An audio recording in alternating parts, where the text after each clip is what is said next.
In this question, we're told the functions f and g have domains 0 to infinity and minus infinity to minus 2 respectively, and that they are defined by f of x is equal to the square root of x squared plus 5, and g of x is equal to minus 4 over x plus 1. Part A says, by considering g dashed of s, show that g of is an increasing function. So part A, considering g of x, g dashed of x, so let's write first of all g of x is equal to minus 4. Let's write it instead of as a reciprocal, let's write it in index notation. So I get that it's minus 4 times x plus 1 to the power of minus 1.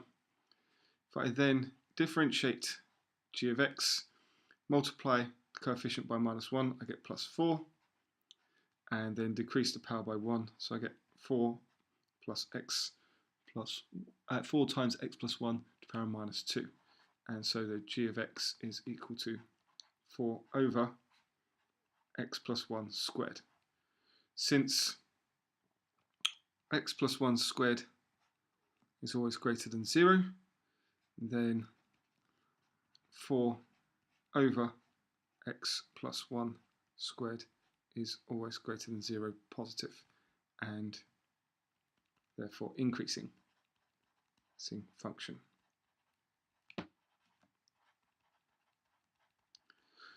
This is important to know because if I know that it's an always strictly increasing function, when it comes to part B and it says write down the range of g, it means that I can find the range of g by simply substituting in the values, the endpoints of the domain. Now I can't substitute in minus infinity, so what I'm going to have to do is consider as x approaches minus infinity, then minus 4, let's write this out, sorry, then minus 4 over x plus 1, or if the denominator approaches minus infinity, I get minus 4 over minus infinity. This is going to approach 0.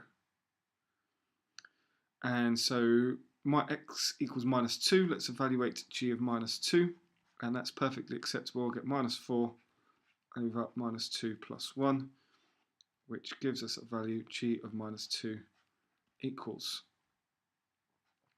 4. So the range is given as, we've got rounded brackets for both of them, so we get 0, 4 as the range of g of x. Okay, let's have a look at parts C and D. Part C says write down the domain and range of f of g. Now the domain, so that's part C, let's make sure I'm using my space. The domain is going to be the domain of the inside function. The inside function is g. So the domain is simply going to be minus infinity to minus 2. The range is obtained by substituting in the range of f, range of g, so I'm going to sub range of g into f. So I'm now going to consider if I put in f of 0, I get square root of 0 squared plus 5, so I get square root of 5. And if I put in f of 2, I get square root, sorry, this shouldn't be 2, we found that it was up to 4, my apologies. F of 4 gives me 4 squared plus 5, and so we get root 21. So the range is given as, and again we've got to use curly rounded brackets here, it's going to be from root 5 to root 21. Okay, part D says write down an expression for fg of x, so D part I, so fg of x is given as the square root of, replacing x squared, x in the function of f with the function of g, minus 4 over x plus 1 squared plus 5. It then wants me to solve the equation fg of x is equal to 3. So part 2, then what I'm going to say is, okay, square root of minus 4 over x plus 1 all squared plus 5 is equal to 3.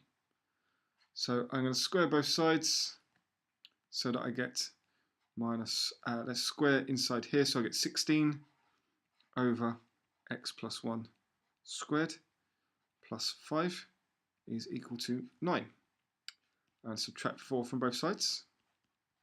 So we get 16 over x plus 1 squared is equal to 4. So I've subtracted, that should have been subtract 5 rather than subtract 4. So my mind running ahead of me there, thinking of the answer before I've done it. So what I'm going to do with this step is actually I'm going to divide both sides by 4. And I'm going to multiply both sides by x plus 1 squared. So on the left hand side I get 16 divided by 4, which is 4. On the right hand side I get x plus 1 squared, which I'm now going to expand. So I get x squared plus 2x plus 1. Now I'm going to subtract 4 from both sides to give me a quadratic to solve. So I get x squared plus 2x minus 3 is equal to 0. This can then be factorised. Factors of minus 3 that have a difference of 2 are x plus 3, x minus 1 equal to 0, so that we get that the solution to my equation is x equals minus 3 and x equals 1. Okay then, let's have a look, see how the marks are awarded in this question. So in part A, there is a standalone mark for getting that g dashed of x. Let's just make sure that's clear. G dashed of x is 4 over x plus 1 squared.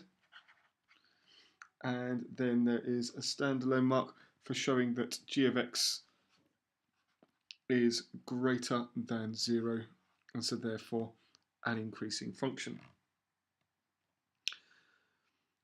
Part B gives you a standalone mark for each parts of the range that you have got correct, so that's 0 and 4, each get a standalone mark.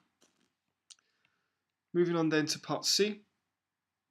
Part C, you get a standalone mark for correctly getting that the domain is minus infinity to minus 2. And then there is a standalone mark for getting that the range is root 5 to root 21. Both parts correct. Now in part D, there is a standalone mark if you have got an expression for g of x. I don't know why I put method mark, it should be a B1 standalone mark. And then part 2, there is a method mark for putting the function fg of x equal to 3 and squaring, so that's your method mark. There is then an answer mark for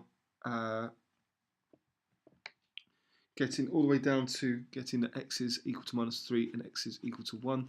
And actually, here's where I made a little bit of a silly mistake. Got to pay attention to the domain is minus infinity to minus 2. So then I should also state that x equals minus 3 in the domain. And that was just careless of me at the end. So that was an A1 standalone mark that I myself have missed off. So I apologise for that error at the end, but I hope you followed the rest of the solution and that you was able to follow how to mark the question.